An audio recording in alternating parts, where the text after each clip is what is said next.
guy's name's Freak for Real For Real. That's his name. I think we may be onto something. Yeah. Say hi. Let's see what Freak For Real 7 has to say.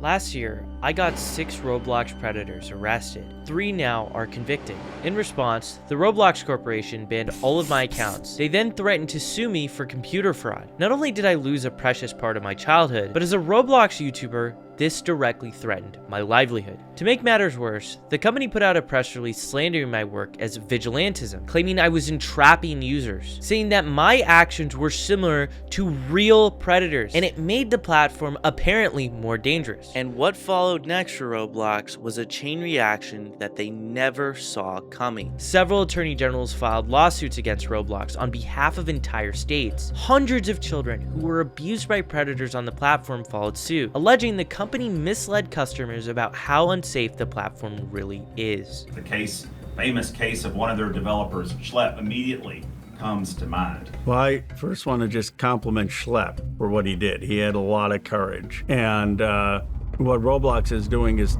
totally unacceptable. Roblox's reaction to these lawsuits wasn't to acknowledge the thousands of underage victims. It wasn't to ban the games in communities notorious for widespread abuse. It was to enforce a clause in their terms of service known as the arbitration agreement. Roblox claims that the fine print on their sign-up page compels every child who signs up for the platform, no matter how old they are, to agree to a 100-page legal document which says you're not allowed to sue them, and that any dispute has to be settled in a confidential, closed-door meeting.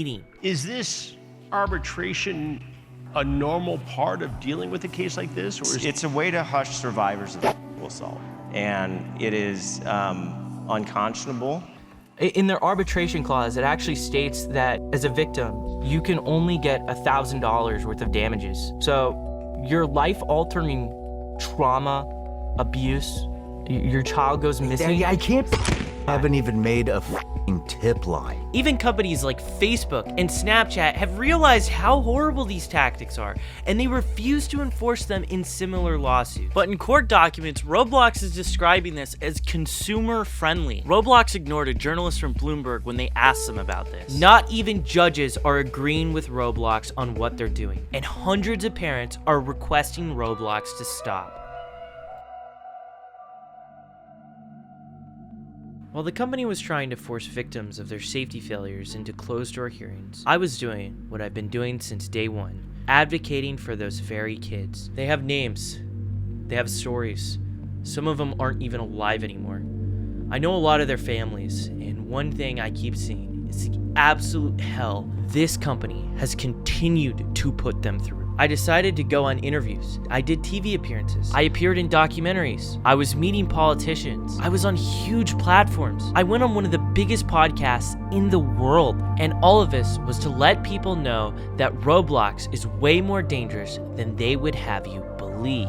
In response to the backlash, Roblox started a massive damage control campaign that totally backfired. Rather than hiring more moderators, improve their reporting practices, or take anything away from my situation, Roblox decided to appeal to their investors and introduced a new cutting-edge AI technology that completely stripped their users' privacy, requiring a face scan to even chat. These are the same features that Roblox had been publicly supporting bills of. To make it happen, the company partnered with Persona, a firm that faced litigation over its handling of biometric data. Almost immediately after age estimation launch, it became clear the system wasn't working as advertised. Children were being classified as adults. Adults were being classified as children. Roblox even promoted a USA Today article in which a reporter visited Roblox's headquarters to test the feature. The system incorrectly placed her into an age group that would have allowed her to communicate with minors. And the crazy part is she did this test multiple times. At the same time, chat functionality across the platform became significantly less effective. In many games, messaging activity dropped dramatically. What became obvious very quickly was just how easy this system was to circumvent. Videos began getting posted showing people bypassing the age checks in ways that seemed almost unbelievable. But even beyond that, there was a far simpler workaround. Anyone could purchase an account age verified to any age they wanted. And when that initially came out, people were labeling it as the Predator Buffet update because it literally allowed predators to talk to any age group they wanted to. Despite Roblox making all of these changes, predators were still thriving on the platform. Roblox was still allowing games that they were being sued over. The way I viewed this update was smoke and mirrors. It was something to give the appearance of change, while not dealing with the criticisms that everyone had been screaming at them to fix. And you might be wondering, why?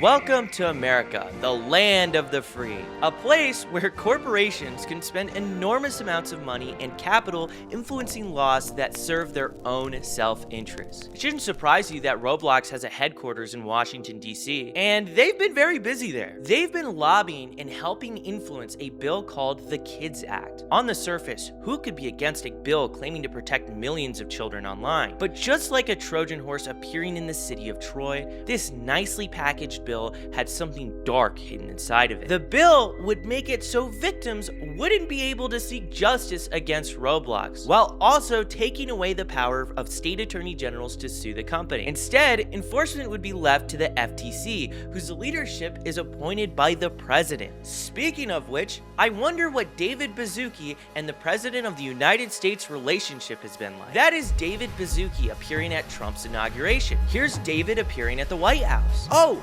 here's David personally donating millions of dollars to Trump's ballroom, making him one of the largest individual donors. While Roblox was trying to get the Hill on its side and gain immunity from the mounting lawsuits, Roblox launched a significant PR campaign to mitigate what happened. It was an attempt to rewrite the narrative that had been slowly building up about their platform for years. They immediately came out swinging with podcasts featuring their head of safety, top executives, and even the CEO to advertise all of these new changes they've been making. But instead of rebuilding trust with the public, they made a series of comments so shocking that it only reinforced the very concerns they were trying to bury.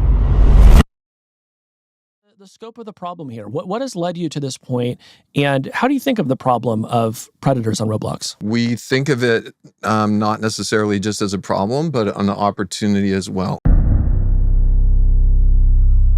What? Pardon? Say that again for the people in the back on the bleachers. What did you just say about the predators preying on children on your platform? You view it as an opportunity? So it seems like he's trying to say like he's viewing it as an opportunity to grow their safety measures, kind of. But the way he paints it as like an opportunity is crazy to me. Instead of like recognizing just how big of a problem that is and how bad it's gotten, that is so tone deaf and just a really weird sentiment to even try and be expressing here. Good. So you're aligning with what we did. High five. But I've also been covering social networks. Thank you for supporting. Thank you for supporting our Roblox decision matrix. I also remember 15 years ago I'm so glad you guys are aligned with the way we won Roblox. Right. I also remember 15 years ago when Mark Zuckerberg was saying, "Is this a stealth interview where actually you love everything we're doing and you're here to stealthily support it?" We were told you wanted to come in and talk about your new age-gating technology. Roblox continued to make statement after statement trying to repair the damage that was done to their game. The reality is, despite all the changes, not much was really fixed. These updates seem more as if they were trying to generate headlines than actual meaningful change. And you might be wondering, Schlep, what is meaningful change? Roblox has one of the lowest moderator per user ratios than any other major social media. Roblox was decreasing the amount they were spending on moderators while their player base exploded. One of the things they pointed to was that there had been a decline in your spending on trust and safety. You have denied that. Why? What did they have wrong? So fun. Let's keep going down this. And So first off, Hindenburg's no longer in existence, correct? So you should report on that. The investment research firm that David Baszucki is talking about interviewed employees at Roblox who said safety was largely outsourced to Asian call centers. Moderators described being paid $12 a day to review countless instances of exploitation and bullying with a limited ability to keep perpetrators off the platform permanently. You wouldn't let a kid you know play Roblox? No. I wouldn't. I can't imagine why people are still using Roblox after all kind of, crap. That's why when my niece asked me to download, even though I'm an employee of Roblox, I won't tolerate you to play Roblox. I still think a lot of parents are confused about Roblox and how this is even happening in the first place. In essence, it's advertised as an innocent little Lego brick game where they can believe kids can express creativity and themselves. They have no idea the true dangers lurking on it. And out of anyone, these are the people that need to understand the reality the most. Last year, I had an incredible opportunity to speak alongside Chris Hansen in front of thousands of parents at a convention. When I found out this convention was returning this year with Chris Hansen, I had an idea. What if I showed those parents what actually exists on this platform? Then I realized I couldn't. This multi-billion-dollar corporation said they'll sue me for computer fraud if I ever touch their platform again. But then another thought crossed my mind. Chris Hansen didn't receive anything from Roblox. What if he was the one who showed it? What if he visited a game modeled after one of the largest exploitation hubs on the internet that was accessible on the platform, where predators contact people within seconds? For such a simple plan, I would have never predicted what Roblox was going to do next.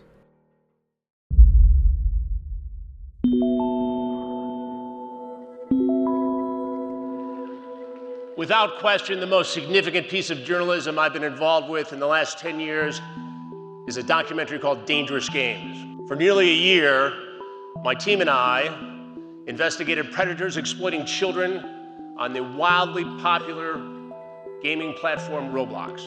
Roblox is not just a gaming platform. It is a multi-billion-dollar publicly traded corporation playing on their platforms. Characters that resemble Lego blocks. It looks benign, but it's anything but. Schlepp has been integral, not only here with the Roblox story, but he's been helpful to me and a lot of other reporting. And I'm grateful for you, young man. Became an advocate for safety on Roblox, and how was he treated? Did Roblox embrace him? Make him an ambassador for child safety? No, they cut him off. And they did dirt on him in a way I've never seen a corporate entity do dirt.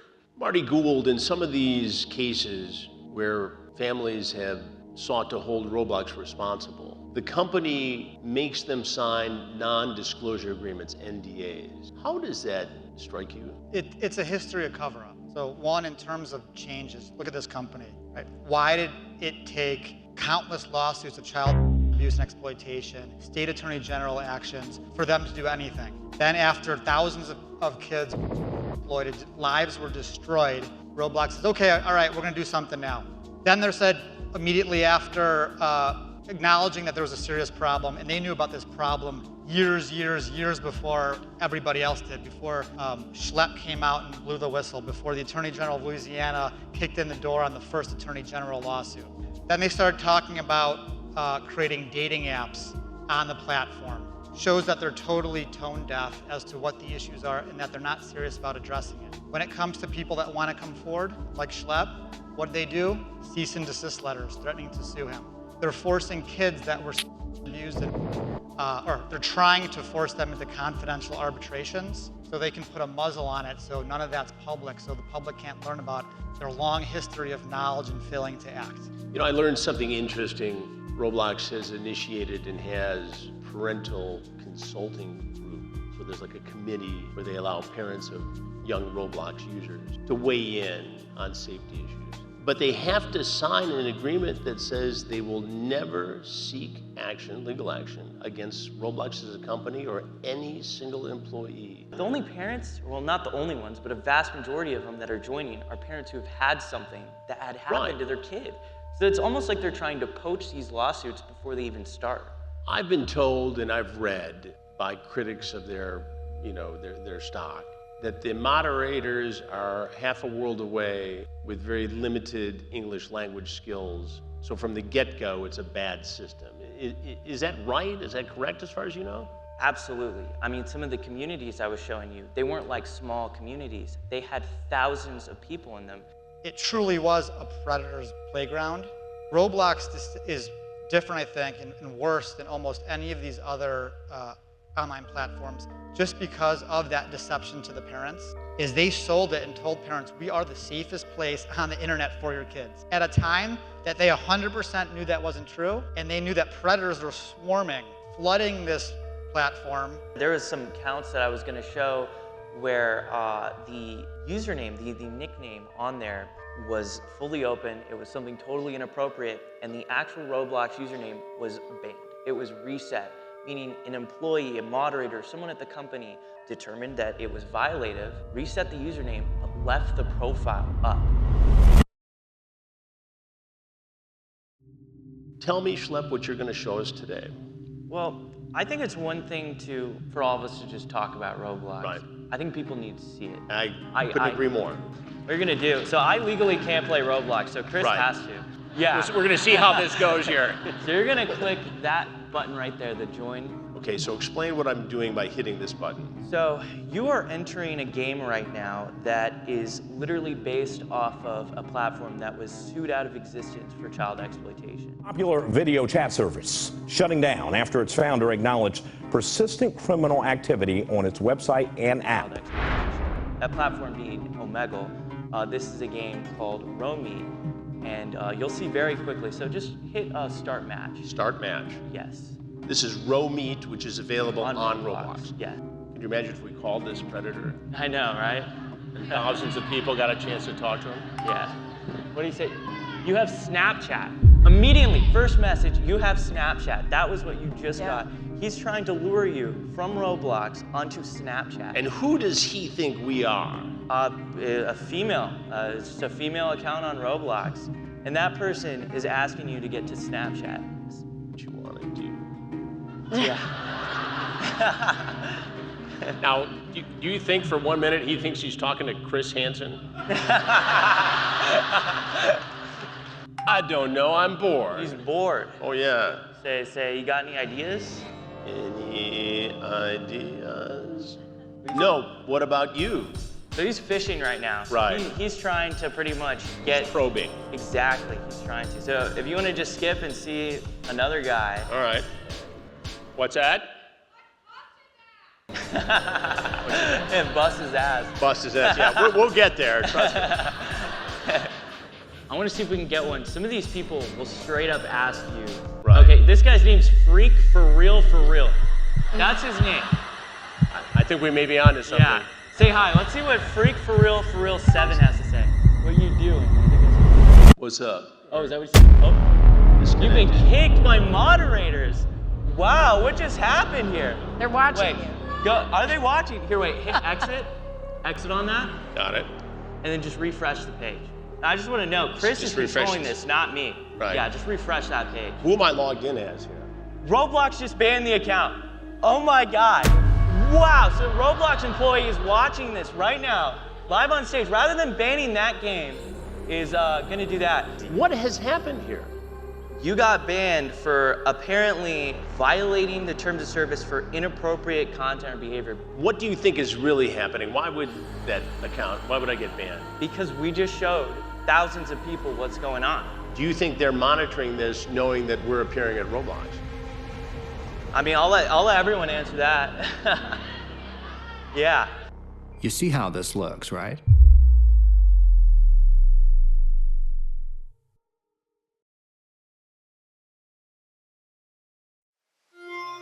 Roblox has to have the worst PR team of all time, because what do you mean they banned Chris Hansen? They were immediately approached for Snapchat information with the first person they talked to. And I bet you they didn't ban that guy, the user of that, and only banned Chris Hansen. So they could stop us from seeing what happens is diabolical. Okay? I need you to understand how crazy that is. If you had told me when I started exposing predators on this kids game that one day I would be sitting next to Chris Hansen and I would watch Roblox ban him in real time in front of an audience of thousands of people, I would have thought you're crazy. The idea of Roblox banning the guy who is the face of hunting predators, sounds too comically evil. But it happened, and knowing Roblox, their history, and what they've been actively doing, realistically, it starts adding up to the point where we're at now. Roblox themselves have already probably crafted a narrative around the events you just witnessed, but I'm about to release information that I believe will shoot down any claim they try to make. This here is the exact same game Chris Hansen played, and only a couple hours before, this footage was recorded, 10 minutes of it, and the account that is shown here faced no moderation action at all. A popular influencer who attended CrimeCon, who saw the panel,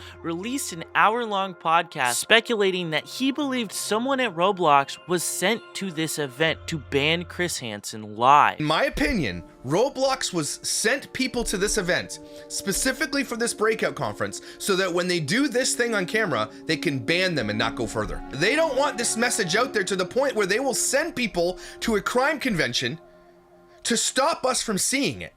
Roblox loves to downplay the games I showcase, so let's look at the actual numbers. The game Chris played wasn't on some obscure corner of the platform. It was a re-upload of a game that had been taken down just a few days earlier. That last game reached millions of visits before Roblox finally removed it. Every single day, thousands of players logged in and played the game that Chris Hansen played, a game where predators will message you within what can be seconds of joining. Roblox has been making comments implying that I've been waiting to report rule-breaking games so I can make social media content out of it. The reality is, I've been sounding the alarm on these random chat room games for well over a year now. In fact, I was sending these games to people with close connections to Roblox, people in Roblox's own safety council, who Roblox ignored until they went public to shame them on social media. Roblox responded to them, saying that they removed the content, but the community note tells an entirely different story. Even before my cease and desist, I was reporting these games to Roblox, yet Roblox has taken so little meaningful action against these experiences, they'll let these giant exploitation hubs gather millions of visits before being taken down. You might be thinking, Schlep, this only happened once. I went on the Sean Ryan show earlier this year. Within seconds of joining, the first two people messaged Sean Ryan if he was freaky. This podcast was viewed millions of times, and yet it wasn't enough of a wake-up call for Roblox to finally take a firm action towards these sort of experiences. What I found interesting, though, is that after this podcast, the Roblox CEO released an actual response to it, but he never once addressed these games, despite it being some of the most shocking content shown within that episode. It's almost like this content on their platform is so bad, what could the CEO even say in response to it? Here's some more information as well. Roblox took the game down Chris Hansen played about an hour after the panel, but then it was re-uploaded by the end of the night, the exact same game. The account Freaky For Real wasn't banned until days later, and the account that asked Chris for his Snapchat is still on the platform now, not to mention this account that was in the lobby with this horrible username. But clearly, Chris Hansen was the person violating Roblox's terms of service. Hey though, maybe it's just a coincidence, just like everything else that Roblox does. But I can tell you what isn't a coincidence though. It's the pattern of these dangerous random chat room games resurfacing on the platform after being removed. These games get millions of visits and are literal exploitation factories where predators message you within seconds. Why are they doing the bare minimum about it? Well, it all starts to add up once you start looking into their history. It's August, and the Roblox Corporation just issued my cease and desist. They terminated every account I own, and I'm off the platform. Immediately, the community turns against them. They're struggling how to handle it. The chief safety officer writes a press release on Roblox where he compares me to actual predators. Then they just start banning anyone that uploads anything of me on the platform. YouTubers start protesting. It starts going mainstream, and they realize how bad this is making them look. And it turns into a massive Streisand effect, and it only gets worse from there. But during all of the noise, something leaks. Something that slips under the noses of most people.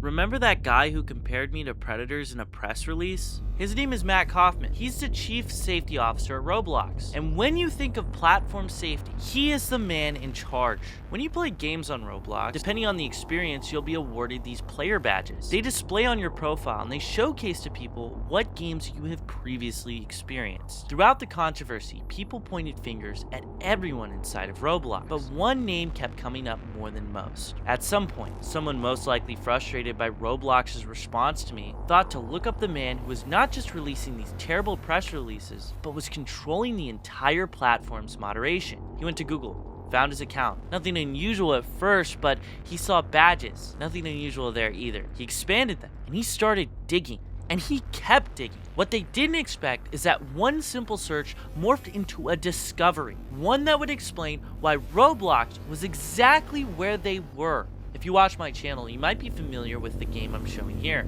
This is Romy. It was a random chat room game, just like the one Chris played. But the predators on this game were unlike anything else. Within seconds, you would be matched into private chat rooms with them. People on my team had to file NCMEC reports over the horrific discoveries they found within this experience. Luckily though, this game was taken off the platform, but only after the developer of the game, the one who was making a living off of it, pulled the plug on his own creation. Due to the amount of exploitation, he wrote this statement here. No matter how hard I've tried to make Romeat safe, bad actors have always found a way to bypass. Watch, I'm gonna literally join this game. I bet you one of the first few people I find on here is gonna be someone doing some not good things. So let's see. All right, so let's see what we find. Okay, that guy looks fine. You gotta find the bacon hairs will pop up. Okay, here we go.